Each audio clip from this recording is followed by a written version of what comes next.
Hello, everybody, and welcome to the CineChat podcast. This is, of course, the podcast where we talk all things film, TV, and more.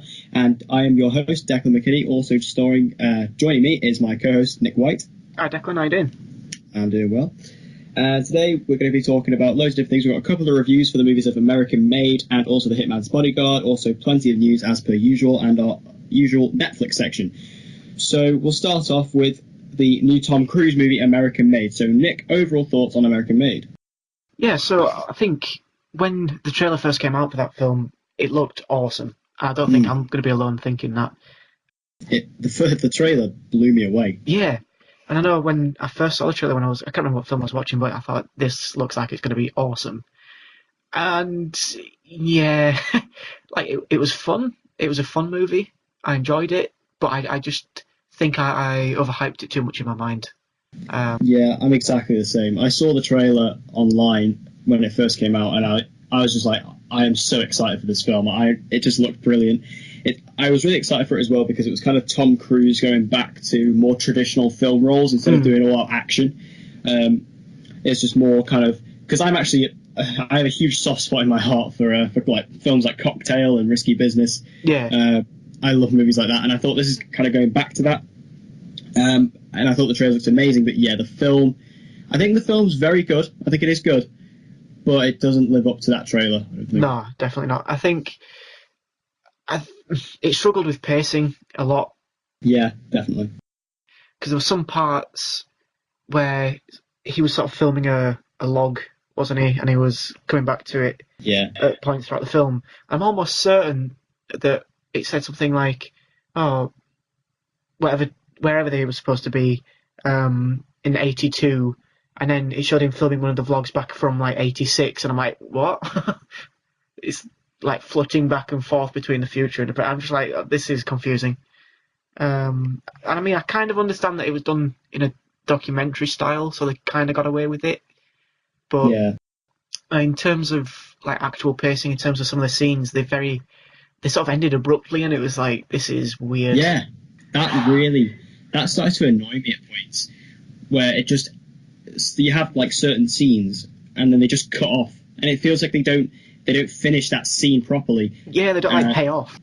No, it's just like you have this scene, it's going somewhere, and then before the payoff actually happens, it just cuts to the next scene, and it happens a few times, and it keeps happening, and then as the film goes on, it just started to annoy me. At first, I thought it was like, oh, this is just gonna be like a one-time thing.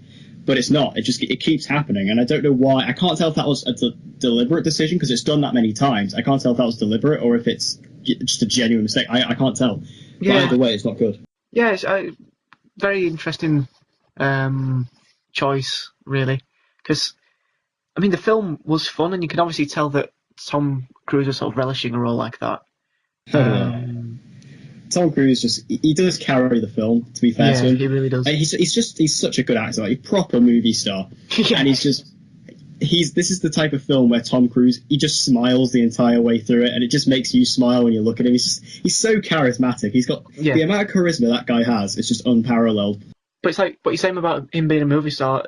With this film coming out, it's like it's been more than a month since we've had a film with either Tom Cruise or Mark Wahlberg in. So it's like, come on, Hollywood, step your game up. Yeah. But I mean, yeah, it was a good film. I had a lot of fun. Like I really enjoyed it, but it just didn't live up to the expectations that I'd initially set, and I think for that reason it was sort of disappointing. Because I try to go into a lot of films with a level head, try not to give too many things a high sort of expectation. But for the way the trailer first set this film up, it just was quite disappointing, really. Yeah, I think I was so excited for this film, and I was quite disappointed by it. But then I always had to look at myself critiquing the film. Just said the film's not bad. It's not bad at all. It's quite good. It's just not as good as I thought it was going to be. No. And again, that's not necessarily a problem with the film as such. It's just like you said, we built it up on our expectations in our mind, and it didn't live up to that. And that's just the thing we all do with movies. But if you want to go watch this movie, definitely go for it. It's a good film. It's fun, like you say. It's definitely fun. Oh yeah. And if you like Tom Cruise, then you'll love this movie just because he's just so good in it. Because as well, it's got a bit of the humour in it is quite clever. Oh yes. I think the movie's hilarious. Yeah, there's some I bits. really like the humour. It's really good. Yeah, it is, because it's like, I don't think it's intent on being as funny as it was. I think it's just the way that some of the. Yeah, it's very natural. And that's something I said about the movie The Big Sick as well. That movie, even though it's a romantic comedy, it doesn't try too hard to be funny. It just is naturally funny. And I think that's down with that film to the actors and things like that. And it's the same here. It's just Tom Cruise and the way he acts and the way he does things, and same with the other characters, the way he interacts with the characters. It's just naturally funny when he's not actually trying to be. Yeah. Yeah, definitely. And there's one scene where, I don't know how funny you found this, but I watched the movie with my dad. I watch all films with my dad. And there's a scene where Tom Cruise's character is watching this guy. Everyone's throwing money into the bullpen. And then there's a guy jumps over the fence to collect the money, and the bull starts chasing him. Yeah. And me and my dad just burst out laughing, and we were the only ones who did. So I don't know what that shows about my, what I think about comedy, but I found it so funny. No, I found that really funny as well. Me and my friend we both thought that was actually hilarious. I was laughing for about 2 minutes after it, and I was just like, I had to compose myself. Like, come on, you're supposed to be reviewing this thing. Yeah. But my head was in my hand because I couldn't get over it. Yeah, no, it was quite funny. I think something that I found funny as well was the portrayal of Pablo Escobar, probably more than anything, because in a lot of these films, I think I had a similar issue with The Infiltrator with Bryan Cranston, where that topic of the cartel is really popular now. It's obviously with Narcos on Netflix too. And you're seeing things like these films coming out where obviously the focus is not on the cartel, but they are there, and they just don't actually focus on Pablo Escobar almost at all. Like in this film, it was, I forgot his name. Was it Ocho or something? Who was the other guy? Yeah. He was the main point of contact, and then it's just sort of mentioned, oh yeah, Pablo's gone crazy, Pablo's done this, and then I just found it funny how the lines that Pablo did say were obviously all in Spanish, apart from the one English line where he just knocks on the table, death stares Tom Cruise, and just says, "Get it fucking done." Yeah, that was a great line. I just thought, I lost it. I thought it was really funny. Yes, the one line he could speak in English, and it was that, so fair play. But yeah, I think overall, American Made, it's a very good movie. I don't think it's a great movie, but again, that may just be my expectations. But it's definitely fun time. Tom Cruise is amazing in it. Yeah. Definitely a lot better than he was in The Mummy, so yeah. It's just one of those, it was one of those films that was just easy to watch. Like, it was just good fun. Yeah, it's quite a, it's a good time at the cinema. Yeah. Yeah, definitely. Yeah. So we'll move on to some news now. So the first one is, there's kind of been some talks about Thor Ragnarok and where it falls in the chronology of the MCU. And it's quite interesting, but it also pretty much does make sense. This is kind of what I thought. And it says it takes place sort of around the time of both Civil War and Spider-Man Homecoming. Yes. So I think that makes perfect sense, because obviously the two main characters who are in Thor Ragnarok is, of course, Thor and Hulk.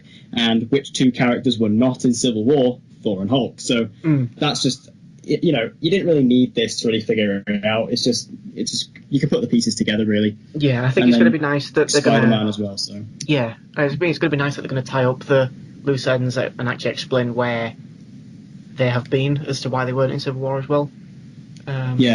So that'd be quite nice to actually have that sorted out and then all the confusion cleared up, I suppose. Yeah. Because I remember at the end of Age of Ultron, there's the bit where Hulk just gets in the Quinjet and just flies off. Yeah. So, I mean, I wonder how long Hulk has actually been out on Sakaar, because he must have been there for a good couple of years now. If he's, Potentially. we haven't seen him since Age of Ultron. But I remember, wasn't Mark Ruffalo spotted on set of Civil War? I'm pretty sure he was meant to be in it originally. I think, I do remember that, actually. Yeah. I think Hulk was meant to be a part of it, but then I guess realistically they looked at it and said he's too overpowered. Yeah. Because that's something that happens quite often in the Civil War comic. That's one of the comics I actually have read. But in the Civil War, there's quite a couple of characters, like Doctor Strange, for example. He just sits it out because he's like, lads, I'm too powerful here. I can just end this all. Yeah, it's like I'm surprised Vision was kept as quite a prominent character in there. Vision's just like, I don't know. I mean, to be fair, Vision doesn't get involved that much in the action. He just kind of sits around playing chess most of the time in a little blazer. But did you find that weird, just seeing Vision in human clothes?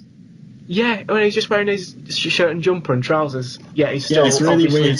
A synthetic human. Like it at all. But yeah, even in like the fight, the big airport battle, he pretty much just saves people a lot of the time. I mean, he does use his Infinity Stone to destroy the control tower to fall on Cap and Bucky. But other than that, he's just kind of protecting people, including Scarlet Witch, because he wants to tap that. But yeah, I think, what was he talking about? Oh yeah, Hulk. So yeah, I think this Thor news does make sense, definitely. Yeah. And then depending on how long the film takes place in terms of its length, in terms of chronology, then it obviously crosses over with Spider-Man at some point as well. Yeah, I could say it's not long till that comes out now either, is it? No, and I'm really excited for it. Yeah, me too. I was just outside my local cinema, and they've started putting the posters up, so that's good. Oh, cool. So the next one, moving over to DC. Oh God. Here we go again. we have some Joker news. 3 pieces of Joker news, to be specific. So the first one is there is a standalone Joker movie. Has this been confirmed yet? I don't actually know, because people are acting like it's confirmed, but I don't think I've actually seen it officially confirmed. I haven't seen anything official, but there have been a lot, almost too much speculation. So at this point, it's practically nailed on. Yeah, and there's a lot of stuff that has come out about it, so it looks pretty dead on, like it's going to happen. Yeah. So this standalone Joker movie is going to take place in around the 80s as like an 80s crime film, and starring the Joker as an origin movie. And Todd Phillips, who is the director of the Hangover trilogy and also one of the most underrated films of 2016, in my opinion, War Dogs. I love War Dogs. I think that film's brilliant. He was the director of that, and it's going to be produced by Martin Scorsese. So it sounds good, but I don't want it. Yeah. Is this one of those films that's supposed to tie into the DC universe that they're doing? Because that's the other thing. They've work. said that it's a standalone, completely separate from the DCEU. See, now that is probably my biggest issue that I have with this, because DC have been trying so hard to push this universe. Like we've touched on it, I think, on both episodes we've done so far. And it's really struggling to take off. And then they're going off on one now and making standalone films set in different times with presumably or obviously different actors, not even making any effort to keep it as part of the universe that they're doing. It's like, what is the point? Either do something or don't. You know what I mean? This is what I don't understand, because why would you build this massive expanded universe and then you're going to create an origin for one of these characters which already exists in this universe and then take it separate? Yeah, I mean, that's the thing. One of the reasons why I love the Marvel movies so much is all of them do link together, really. Well, they do. And apart from, obviously, what Sony are going to be doing with the Spider-Verse thing, but that's still technically debatable as to whether or not it is actually part of the same thing, I don't know. Yeah, it's a weird one. I feel bad for Jared Leto in a way, because, I mean, it's been confirmed, well, not confirmed, but, the rumour is within this that it's going to be a different actor. Which, I mean, poor Jared. I mean, he's been so hard done by the DC at this point. He really has. I didn't think he did anything wrong in Suicide Squad. Like, I don't love his Joker, if I'm being honest. Really? I thought it was really good. I don't love it. I think it's definitely... I liked the gangster route. I liked that they were going kind of that direction, because that was quite different. But I felt he was kind of similar to Heath Ledger in the way he spoke, the way he acted. But his voice was different in the way where he's quite grouchy. He has quite an edge, and then also he's quite sexual as well, which was a different... It's kind of inferred that he comes on to both men and women. He's quite sexual with them. Yeah. So that was kind of a different take, but in the end, I wasn't a huge fan of it. But maybe it's just because we didn't see a lot of him. That is also another point, isn't it, really? And I just thought, well, maybe if they're going to do the extended cut, which they did, and there's a bit more Joker in it, but not a lot. So maybe if you get more Joker, then that'd be good. But then again, if this is going to be standalone, then you're not giving Jared Leto the time to shine that he really deserves. I was going to say, if they did, because I'm sure I saw a rumor as well that they were going to be doing a Joker and Harley film with Jared Leto and Margot Robbie. Oh, well, that's probably gone by the by. But I think that would have probably been a better route to go down. I don't know. Well, that's kind of the next piece of news here. Yeah. So they have been rumoured to be a Joker and Harley movie, which this would have Jared Leto in it, and of course Margot Robbie as Harley Quinn. Now, this would be a better way to make the Joker shine as Jared Leto, but just before we go fully onto that, the other piece of news about the standalone movie was that Leonardo DiCaprio is rumoured to play the Joker. Yo. And I don't know how I feel about that. I mean, it can only be a good thing because I think Leonardo DiCaprio is one of, if not the best actor around at the moment. I'm just going to go ahead and throw that out there. So having him take on a character as iconic as the Joker is a bold move. I think his interpretation would be quite cool because Leonardo DiCaprio as an actor, on the surface he looks quite calm, quite controlled, but then he can really do like these insane mannerisms he can just deploy anytime. And I think that'd be a great way to do the Joker. So I definitely think he's a good choice, but I'd rather just have Jared Leto. Even though I didn't love his Joker, I just prefer it just to make it more consistent. But like I said, I don't think this is officially confirmed yet, so hey ho. But I think like when we talk about Jokers, I mean, obviously everyone will point straight to Heath Ledger and his portrayal. But if it's going to be set in the 80s, then surely it's going to be more of the Jack Nicholson sort of portrayal of the Joker. I don't know.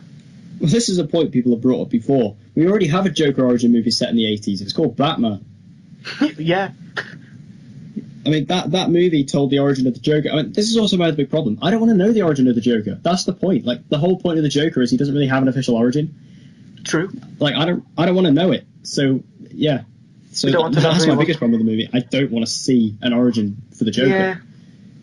True. So, yeah. So, going back to what you were talking about earlier, the Joker and Harley movie, this is also in the rumour mill. So this would star, of course, Jared Leto as the Joker with Margot Robbie as Harley Quinn. It seems like, well, what I've heard is this is the furthest in development in terms of a lot of the DC villain films. So, like, obviously they had Gotham City Sirens rumoured and then Suicide Squad 2.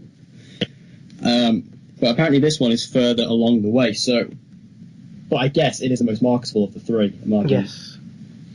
Because I think, as well, like you said about the marketable aspect of it, when Suicide Squad was coming out, all you would see was Joker and Harley Quinn, really. Yeah, there was nothing the amount else. Of girls on social media who were dressed up as Harley Quinn that Halloween was... Oh, Jesus. It was just millions. It really was. They were everywhere. And then I think that's kind of the downfall of that film, because the Joker was just not in it. Yeah. But like I say, if they're doing a full film with them both in, that would probably be the most genius aspect of it. If not, I would like to see that because it would expand both of their characters. I mean, Harley Quinn was probably, like, her and Deadshot, probably the most expanded characters in Suicide Squad, and then Joker was really pushed aside. So this would allow Harley to flourish even more, and then give a lot of a lot more, what's the word? Just a lot more screen time for the Joker, and give him more development. So I think it's a good idea. And also, I think if you could throw Batman in there for a couple of scenes, I don't know, maybe. It depends on who the villain would be. Yeah, but would it be a villain or would it be... See, that's the thing. Because going back to Suicide Squad, I think it would have been a lot better if the Joker was the villain for that movie. Yeah, definitely. Instead of Hula Dancer 9000, because Joker would have been a lot better of a fit for that. It just works a lot more. And he practically was, because he just shows up every now and then. Just causes some issues, and then he just kind of went away. But then my issue as well, like, Suicide Squad for me was one of my favourite comics, and I thought it was awesome. So I think they should have spent more time developing it and getting it right. So then maybe throwing out this film first might have been a better idea, because then you have the chance to set up these two new characters, I suppose, or a new version of the Joker plus Harley Quinn, and then that could have led into Suicide Squad. Then it would have been it would have made more sense to me personally. But yeah, I mean, we discussed this, I think, last episode. Yeah. Where we were just talking about how the ordering of the DCEU is just horrendous. I still don't know why Suicide Squad came out when it did, because it really shouldn't have. But yeah, I think that's a good point, that Joker and Harley should have came out first. That would have given him a lot more screen time, and then he could have focused on some of the other characters in the Suicide Squad. Yeah. Because most of them didn't get much screen time. I think the only ones other than like Deadshot and Harley who kind of got a little bit of development was maybe Boomerang and maybe El Diablo. Mm-hmm. But and don't forget about else, Slipknot, especially my good buddy Slipknot,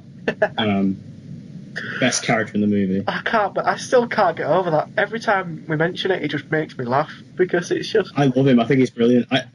Plus, I did some research because I was like, which character's rogues gallery is this guy from? And I still couldn't find any concrete evidence. But I think the best option I could find is, do you know the character of Firestorm? Yes. Apparently he's a Firestorm villain, so there you go. Oh, Jesus. Right, okay. So I don't know how, a character who can shoot flames out of his hands and have transmutation powers, configurates to a man who can climb anything. Also, just a side note on Slipknot again. So the introducer, Rick Flag, comes in with my favourite line in the movie, where he says, "Here comes Slipknot, the man who can climb anything." Well, so could I if I had a grappling hook. Like, it's not really difficult. Yeah. Okay. Take that away. He's just a guy. He's just super guy. He's not even super. He's just guy. Yeah, I do love him though. So anyway, Suicide Squad 2 has also been pushed back apparently. Shame. I don't know when this movie was supposed to be coming out. I think it was maybe around 2019, 2020, around there. But it's been pushed back, and I reckon this is probably making space for Sirens. Yeah, that would make sense. I've just actually remembered something. I didn't write this down. But have you seen the director for Suicide Squad 2 has actually been announced? No. Yeah, they announced this yesterday morning. I forgot about this. Oh, really? Yeah, this is official. This just came back into my head. So the director of Suicide Squad 2, and this excites me, Gavin O'Connor. Okay. So he directed The Accountant, which was an amazing film last year. Brilliant film. I love The Accountant. Agreed. And yeah, I actually am excited about that. Okay. Yeah, all right. I am still kind of surprised that Suicide Squad 2 is actually still happening, though, if I'm being honest with you. Yeah, I thought they would have just gone with Sirens full on, but I think Sirens is going to be taking up that 2019 slot. And this is going to get pushed back to maybe 2021, around there. Because I think they really want to push Harley Quinn as like a standalone character. So, and I think David A is doing that as well. So, yeah, that's fine. Actually, whilst you mention O'Connor, just to quickly go off on a tangent, is he on board to do Accountant 2? I don't think so. That's a shame. He might be. I might be wrong there. Because they did announce a sequel, didn't they? Yeah. Which excites me, but I'd love to see just a massive team up between Ben Affleck and Jon Bernthal. That'd be bloody brilliant. Oh, that's so cool. That'd be amazing. So, I don't know. I tell you what would be great though. I don't know if this would be a perfect fit just because of the director, who's a bit more. Because obviously, The Accountant's quite a dark film. Yeah. Quite a grey film. But I mean, who does buddy cop better than Shane Black? But I think Shane Black's just a bit too comedic to actually take on that. I don't know. That would be really cool. Just because I just want to see another Nice Guys movie, to be honest. I love that film. So anyway, we'll move on to some Star Wars news, and this is not very positive at all. Star Wars Episode 9 has lost its director. Why? It was being directed by Colin Trevorrow, who was the director of Jurassic World. This is not good. No, I think it's... I was trying to think of how I could word this properly, but I think since Disney took over Lucasfilm, they've been very careful with Star Wars. Like they've tread carefully in terms of how they're approaching it. And I think it's good that they care so much, but then they're just not giving people a good enough chance to prove themselves and let them do what they want. No, they're being very studio about it, where they're just putting their hands in everything and just saying, do it this way, do it that way. Because we know what's happened with, well, we don't really fully know what happened, but with Phil Lord and Chris Miller, who left the Han Solo movie, or were fired from the Han Solo movie. So, yeah, I mean, I was actually quite optimistic about this as well, because Colin Trevorrow, I actually like Jurassic World. I think it's quite decent. I think he did a good job directing that movie. So I was interested to see how he'd handle episode 9.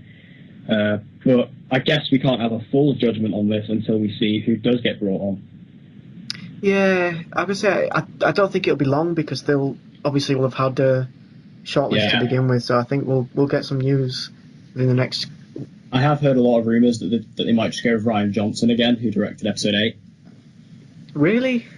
But I don't know if you can do that. I don't know if you could just to make that decision this early on, because we don't know how people are going to proceed. I mean, I doubt episode 8 is going to be a bad movie. Well, no.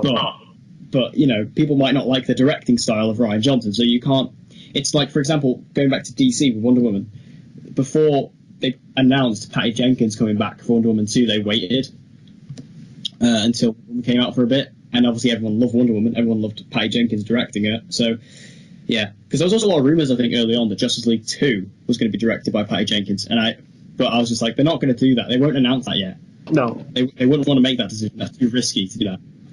Because they kind of took that chance with Zack Snyder, and it didn't really work. So, actually, that was a brilliant segue. Zack Snyder is apparently staying away from the press from Justice League. Oh dear. Yeah, I could say it's not looking too good, really, is it? No, I mean, again, we still have to look at what actually happened with Zack Snyder. Obviously, we know there was a massive family tragedy. His daughter committed suicide, which caused him to step away from the project, and that, of course, meant Joss Whedon was brought on.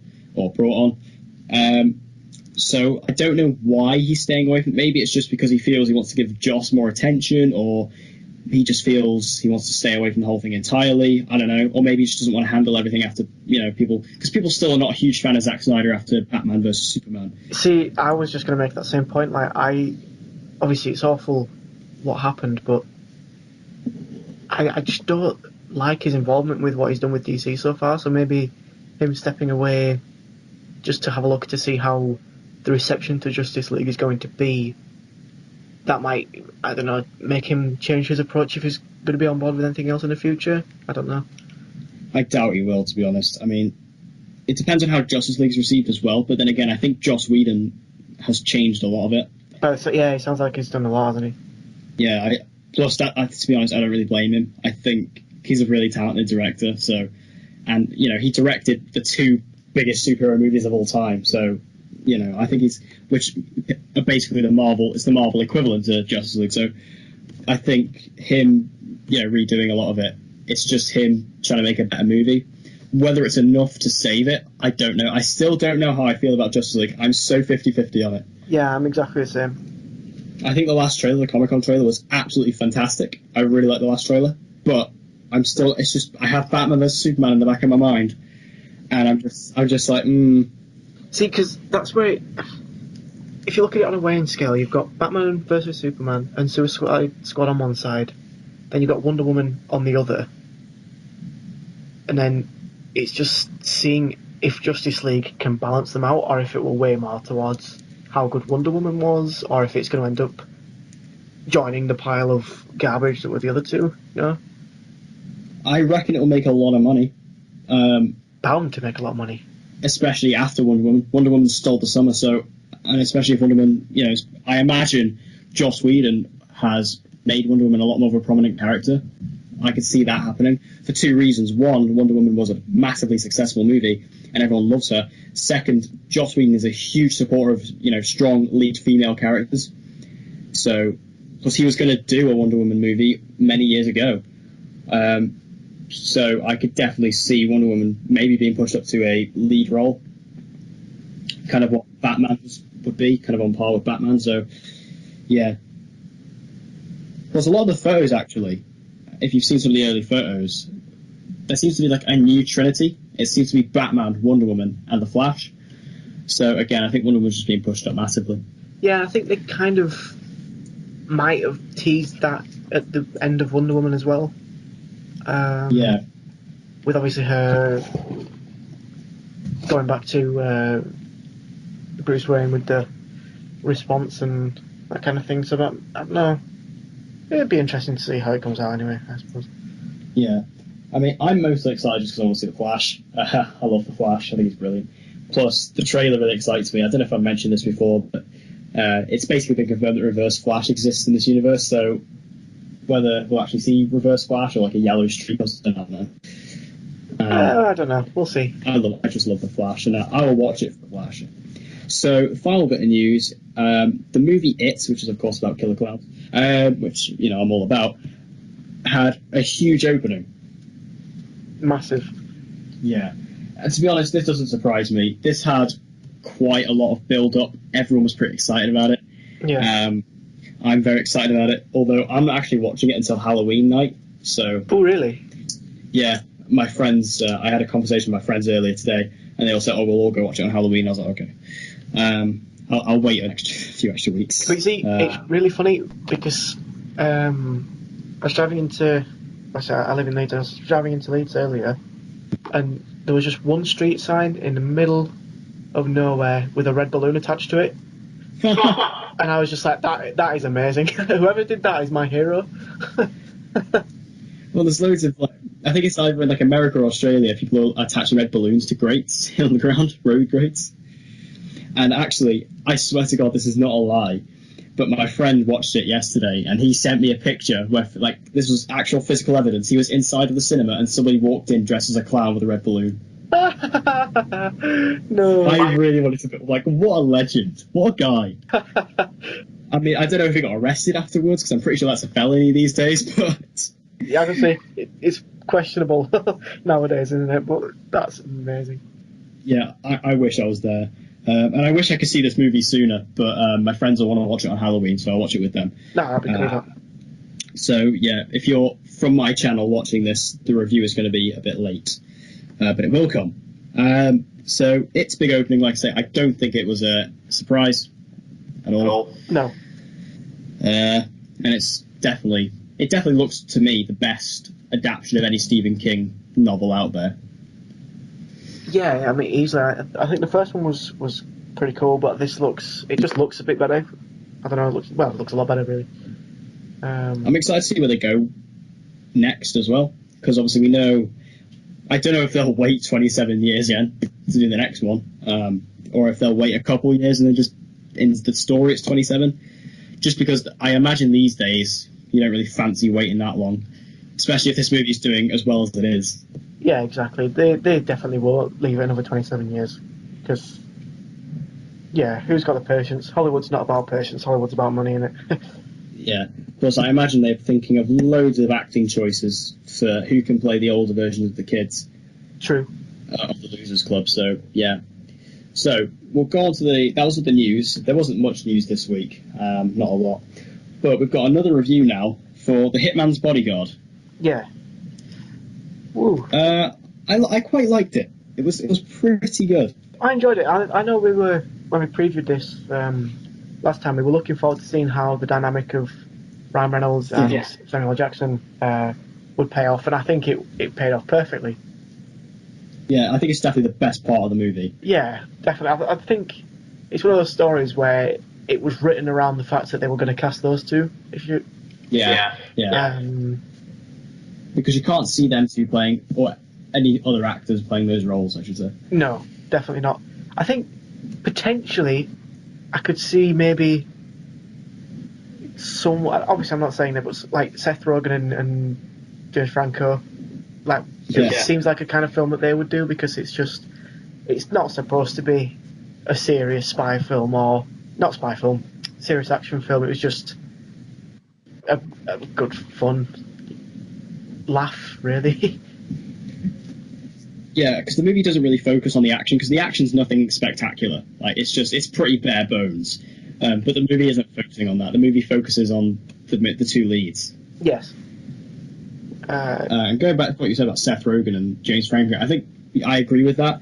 I think the reason that maybe they weren't cast and they went with them two was because because of the action side of it. Ryan Reynolds and Sam Jackson are both established action actors, and they're both comic book movie actors as well. So yeah, I think that's. Whereas James Franco and Seth Rogen, they prefer just to do more basic comedy stuff, like Pineapple Express, obviously, which is a great film, and the upcoming The Disaster Artist, which I'm ecstatic about. Oh, I can't wait. That's going to be so funny. Like, The Room is genuinely one of my favourite movies of all time. I just think it's so brilliant. It's just the way it's a mesmerising film because it's just so bad. It's so horrendous. And it just manages to go absolutely nowhere.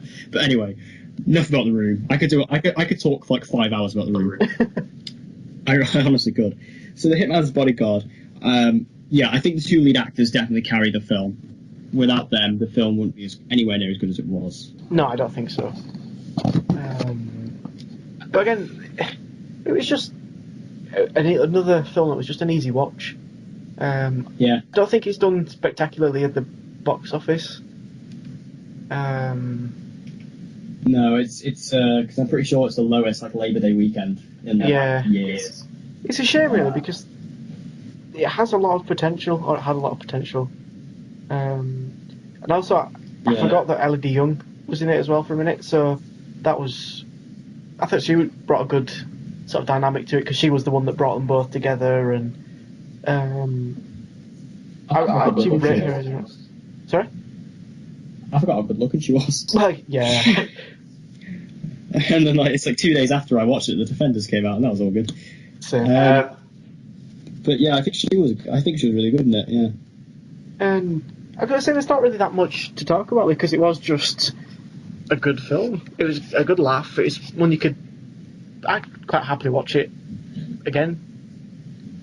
I think the thing you really need to look at though is just like both the lead actors. They're just in their own. They just play themselves really. Ryan Reynolds is in full Ryan Reynolds mode. Sam Jackson's full in his Sam Jackson motherfucker mode, and it's just that's glorious. I mean, I haven't seen Sam Jackson be like that in a while, and it's just so good to see him like that. Like, I remember the first time I seen the trailer where they have like Whitney Houston going on the background. It's brilliant because obviously this film is a mock of The Bodyguard. Yeah. Like that poster they released where it's Sam Jackson or Ryan Reynolds carrying Sam Jackson. That's a brilliant bit of marketing. That's incredible. Very clever. Takeaway as a negative from the film was Gary Oldman, probably. Yeah.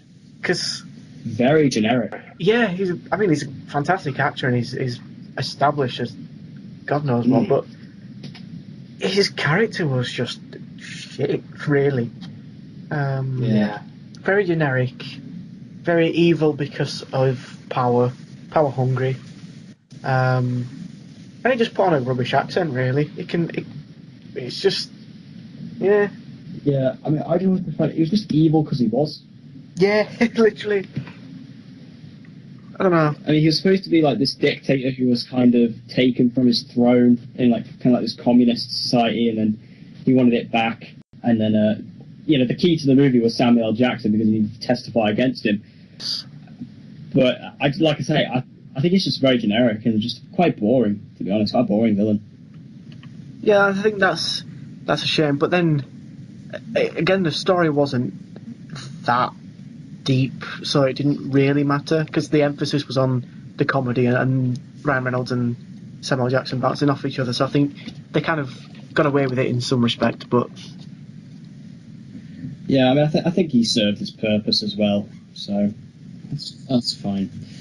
So yeah, overall, I'd say The Hitman's Bodyguard, pretty good movie. It's a good laugh. It's it's a really funny movie, especially with the two lead actors. But it's not a particularly standout movie either. I mean, if you like the two lead actors, then yeah, definitely go for it. Definitely. So we'll move on to our Netflix section, and Nick, you're going to take the reins on this one. So go ahead. Yeah, so on Netflix recently came out a film called Death Note, and that was an adaptation of the very popular Japanese anime, which I'm sure, I don't think you are aware, but for those that are also unaware, it basically covers a character named Light, who discovers this Death Note, which is a book that, if the user or the keeper of the book as they're known, writes a name in this book, and they picture the person's face whilst they write their name, and they write the method of death, that person will die. And it's quite an interesting concept, and the anime was awesome. And when they announced that they were doing this adaptation, I was kind of skeptical, because I'm sure we all know how the West adapt anime into a live action medium has not gone favourably. Obviously, we have the despicable excuse of Dragon Ball Evolution, which makes me want to pull my eyes out and rip my heart out every time I even think about it. You've got the atrocious Avatar: The Last Airbender. Oh, God. they ruined that. Then you've got... It's such a good show as well. Yeah, it really was. And then you've got Ghost in a Shell, which I didn't think was terrible, but still not as good as adaptations could be. I think if it wasn't, because Ghost in the Shell is the only anime adaptation I've actually seen. Well, I have seen Avatar: The Last Airbender, now you mentioned it. But I think Ghost in the Shell, if it wasn't an anime adaptation, it wouldn't be as bad. No. It's the fact that it is. Yeah, exactly. But anyway, so when they announced Death Note was going to be coming, I thought I'd sort of, again, keep a level head. And then when I saw that it was going to Netflix, I was like, okay, interesting. Did it pay off? I think is the ultimate question. Unfortunately, no. They changed a lot in terms of the character. They rushed a lot. There was another huge issue with pacing, because there was like a scene in the film where the character is called Light Turner, which again they've changed his name. He's Light Yagami, I think, in the anime. So to make it fit for the Western, they've gone for a typical name. He's called Turner, and he discovered this Death Note. It fell out of the sky. Sure, why not? He meets the god of death, Ryuk, who is played absolutely phenomenally by for God's sake, Alf, I've forgotten the actor's name. Jesus. Really popular guy. I help you or not. Oh my God. Is it Bruce Willis? No, it's I don't know, I heard a rumour like a while back that Bruce Willis was Willem Dafoe. There you go. It was Willem Dafoe who played was the voice of Ryuk, who was the god of death. And he was definitely the standout of it. He was very scary, very ominous, very menacing. What I loved about the film, I think, is his introduction. And just when Ryuk is on screen, he's always blurred out in the background, so you never really get to see quite how terrifying this thing is. It's just like a bit of a mysterious figure that is dictating and explaining the rules of how this Death Note works to the main character, and that was really cool concept. And it honestly, Willem Dafoe absolutely nailed it. It was awesome. But then the pacing issue starts after they've introduced these characters, and then you've got a good few months crammed into literally a 3-minute montage, and you miss the transition of how the character Light Turner develops a persona known as Kira, which is the god, or his portrayal of a god that strikes down criminals and terrorists and bad people. So if you sort of start the film and then skip 15 minutes, you've gone from seeing a nervous high school student to an all-out knobhead of a human that's just killing bad guys because he feels like he's a bit mean. And they've missed that transition. I think that's the biggest issue, because if you watch the film on face value, if you've never seen the anime, if you're just looking at it as a concept, it's definitely watchable, and it's good, and it's gripping, and it keeps you interested. But because of how the course of the anime develops characters, because obviously there's a lot of episodes, and I think there's 37 or 40 episodes of that, and they've tried cramming the full thing into just over an hour's film, you know? It's such a shame because in theory it should have been a lot better, but unfortunately they didn't really capture it as well as they could have done.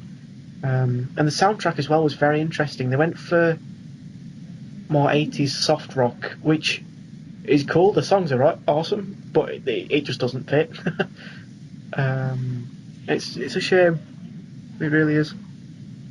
Yeah, I think that what you're going on about cramming all that into just one film is something that The Dark Tower was incredibly guilty of. I hate The Dark Tower with a passion. I think it's a terrible film. And obviously that's like... The Dark Tower is like 7 novels, isn't it? So they tried to take 7 novels and cram it into one. Now, I do believe that it is mostly based off of the first novel, The Gunslinger, but you can tell that there is just so much in it. And the film is only an hour and a half, which is really short for a film adaptation, or for a book adaptation. Because when you look at most book adaptations, like Harry Potter, for example, each Harry Potter film is about 2.5 hours.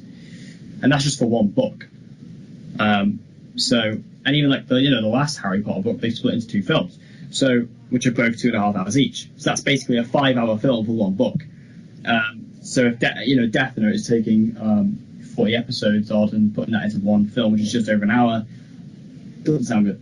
No, but I mean, like I say, if you've never seen or if you've never heard of the anime, I genuinely would recommend watching this film because it is quite a good film on face value. But I think it's because obviously when you're comparing it to what it should be, it doesn't translate. But if you're watching it from a fresh perspective, then sure, it's going to be different. It's going to be an interesting concept. It's going to be quite... it's not a terrible film, it's just okay. And yeah, shame really. But also on Netflix, that's been out since we last had an episode, is of course The Defenders. We can't forget about that. Yeah. I'm sure your opinion will be the same as mine, that it was absolutely amazing. I loved it. I have, well, I loved it, yeah. From a fan perspective, it is brilliant. It's bringing together Daredevil, Jessica Jones, Luke Cage, Iron Fist. It's all been set up so they can just bring them together, and you know who all these characters are, you know who their backgrounds are, and you know what the extent of their powers are, to some extent. And, yeah, I think the way they all come together is brilliant. I love how the first 2 episodes really spend time getting to catching up with all these characters, because some of them, like Jessica Jones, we haven't seen in 2 years. Daredevil, we haven't seen in quite a while. So it was really cool to see these characters who you haven't seen in such a long time, seeing what they're doing since their shows. And yeah, I think the way that they're all brought together, very well done. Yeah, definitely. I think, obviously, my issue with it, if I was to take anything away, was Sigourney Weaver, unfortunately. Because her character was kind of... I don't know. I don't want to say pointless, but I think they could have gone down a much better route in terms of who the Hand was and how the Hand was constructed. Yeah, I think Sigourney Weaver, I think she's brilliant in it. I think she's Sigourney Weaver's an amazing actress, and I think she did really well in it. But I can see what you're saying, because obviously if you haven't watched it, this is a spoiler, but she dies in like episode 6 or 5. And she gets killed by Elektra, and that's it. And she's just gone, and there's just kind of no payoff to her character or what she's building up to. One thing that I initially thought was, how cool would it have been if they got Kilgrave back, you had Madame Gao, Elektra, Diamondback, and Cottonmouth, yeah. Or maybe Bakudo. Maybe Cottonmouth, Bakudo. Yeah, anyway, each of the villains from the show. Yeah. And have them as the 5 fingers of the Hand. I thought that could have been a much more interesting route to go down. I don't know. Yeah, because there are a couple like new characters who they bring in for the villains and stuff. Like there's the one Chinese guy, and there's the I think there was another guy, the one who gets killed. The black guy. Yeah, he's. I think he showed up before. I may be wrong there. But then you have got a couple of other recurrents. Like I said, I think that would have been a better idea. They would have taken main villain from each one and brought them back in. But the only thing is, obviously, the Hand is supposed to be a super secret ninja clan. I don't think some of the villains would have fitted into that. Like Kilgrave, as much as I love Kilgrave, I think he's the best villain in all of the MCU. he wouldn't really fit into that, and I don't think maybe what you call him, Kingpin, he wouldn't have either. So I can see what they're doing. It was interesting to bring Bakudo back. I found that an interesting choice. Madame Gal didn't surprise me. She shows up all the time, no matter. She's good in it as always. But yeah, I think Bakudo was an interesting choice to bring back. Yeah, definitely. But I think it was kind of obvious that was going to happen as well. When his body just went missing in Iron Fist. Because, there's no way he was just going to get up and go, Yeah, but to be fair as well, it allowed Colleen Wing to kind of have more development, because Colleen Wing is such a good character. She's brilliant. Yeah. And hopefully, at some point, we might get the Daughters of the Dragon show, hopefully. As it seems like we will be getting that, as Misty Knight is getting a robotic arm, so that's good. So I hope we get that. And Bakudo did allow Colleen Wing to kind of have a bit more completion of her arc, which was nice. Yeah. Have you seen that they've... I don't know if they've almost finished, but they're definitely a good way through filming Series 2 of Luke Cage. Yeah, they've released the photo. Yeah, I really liked that. That looks awesome. Yeah, it looks good. They have to... I like the way how they've changed it, where it's just where... Because in the comics, it's Tony Stark who gives her her arm, and then here it's Danny Rand. Which I find a bit weird, but then I also understand it, because these Netflix shows don't really cross over, even though they do exist within the same universe. Yeah, I think they exist and they sort of mention it, but it's only been the TV shows mentioning the films. Have been no obvious sort of return. I think the best word to describe it is indirect. They're very indirect about it, because they never directly state or name anything, but they always hint at it. So, they always have, in Daredevil, it's always the incident, which is what happens in the Avengers. I mean, even in the Netflix universe, this is, a pretty crazy universe at this point. I mean, in Daredevil, I kind of understand it, but at this point with Iron Fist, you've introduced this universe where there's a dragon in it. You can say the time aliens came down from the sky. It's not a big thing.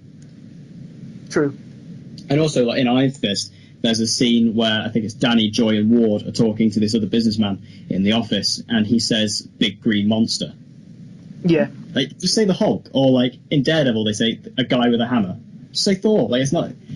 It's not a big thing, but yeah, they're very indirect about it. But then also, the last episode, some of the last scenes where it's kind of hinting towards Iron Fist having his own outfit. I think I've said to you before, that to me is the one thing that I think they really have missed a trick on, not having him become what I think everybody associates Iron Fist to be.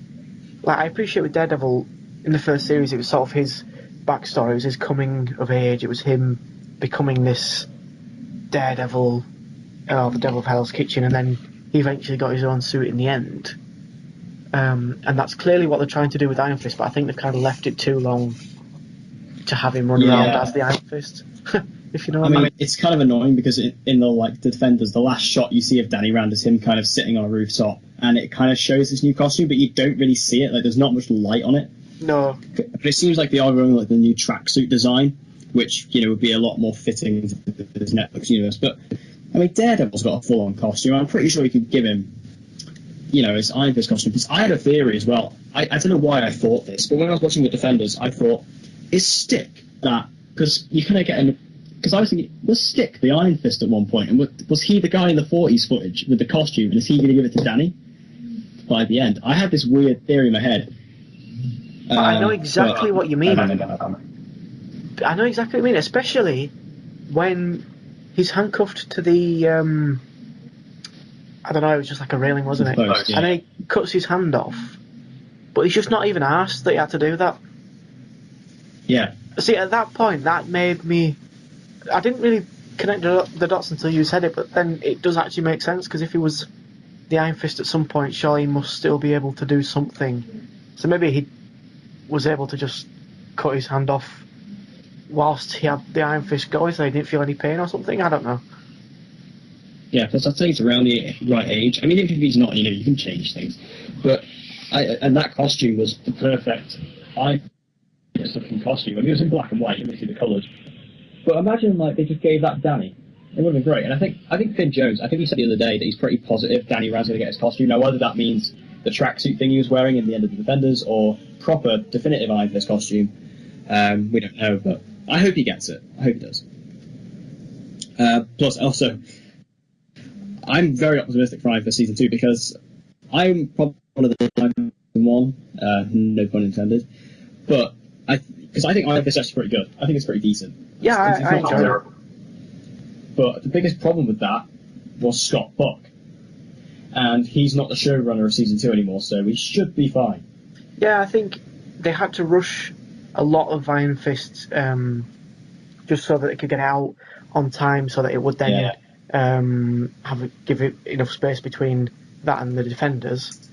And I mean, yeah, it did suffer, and it was obvious that it was rushed. But now that they've had a chance to finish Defenders, it got a pretty positive reception.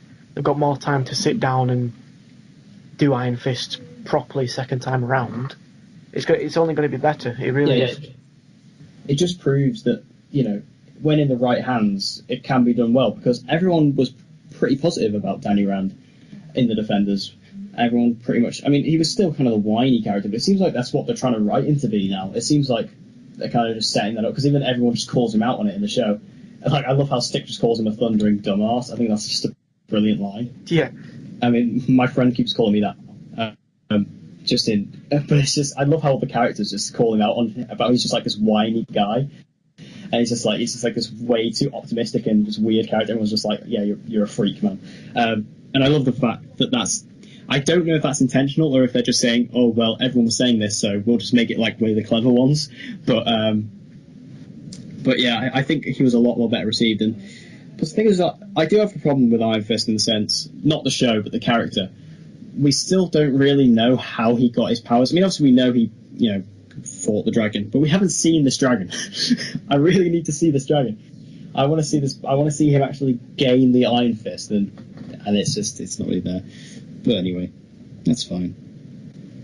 I don't think Netflix is going to have the budget to animate a full-scale dragon, is it really? I think you can make a pretty decent-looking one, though. It's better than just red eyes and a shadow. True. I think it's a lot. I think they could. When you look at the action of the Defender shows, they're pretty well done. So yeah. Okay. Yeah. Fair enough. I could see it happening. So I think that draws us to a close of this episode. Yeah.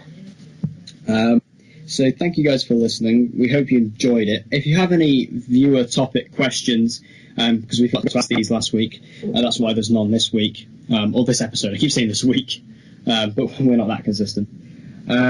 So if you have any questions, leave them in the comment section below this video, and we'll pick out a couple of the best ones, and we'll talk about them in the next episode. So we hope you guys enjoyed it, and, we'll see you guys next time. I've been Declan. And I've been Nick. Thank you for watching. And we'll see you guys next time. See you next time.